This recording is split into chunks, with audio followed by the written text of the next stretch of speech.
reason I chose to become a chemistry lab assistant was that it's going to help me in my future careers where I'll be working in different lab settings as a neuropharmacologist.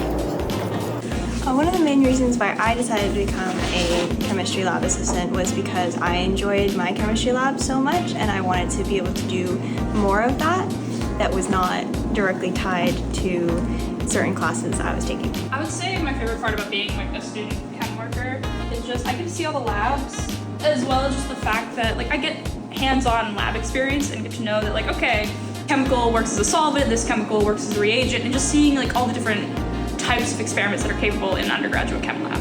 My favorite thing about being a chem lab assistant is getting to organize glassware and kind of pick out different things I get to do throughout the lab.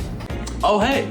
So one of the reasons I wanted to be a lab assistant is because one, I'm a PharmD major, and it's basically a lab environment, you know, synthesizing medications and whatnot. So this would give me a good starting point to get used to what the situation's like, standing up for hours on end, which I need to train myself for. My favorite part about being a chem lab assistant is preparing procedures for my peers. Thanks, Natalia. The reason why I chose to be a chem lab assistant is to gain new experiences and relationships.